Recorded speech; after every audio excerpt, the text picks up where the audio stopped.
Mabuti tinanong mo yan. Sabi ko, Mr. President, I am here. But one of the purposes, nandiyan sila lahat, cabinet members. One of the purposes, the most important is I am reiterating the arbitral award in our favor.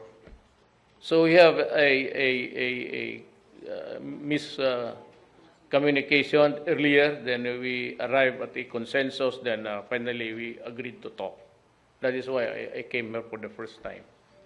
Sabi ko, your statement was, I made my statement regarding the arbitration even during the first visit.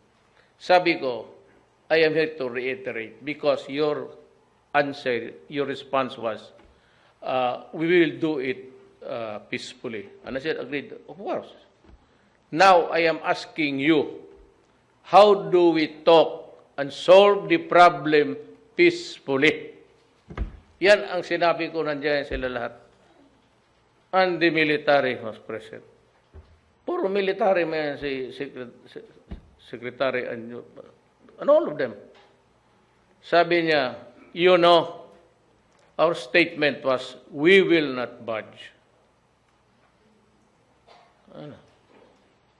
Ayaw namin pag-usapan kasi amin yan. We own the property. Why should we talk to you? Parang ganun. Pero almost in whisper. And what was your response, sir, when President Xi said that they will not budge? Well, sabi ko, it will remain a problem. It will be, a torn. Just like a short thumb that sticks out painfully every day. Well, nag-ship siya. Ako naman, out of courtesy, sabi ko, well, I will not maybe insist on your answer now.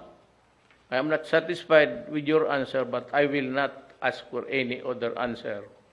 I'll just remain where I am when I started, considering that you are under stress by the incidents dito sa Hong Kong.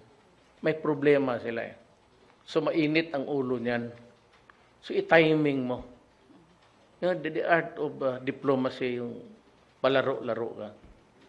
Huwag na tao na matayan ng anak o hiniwalayan ng girlfriend niya, ay mainit talaga ang ulo niya.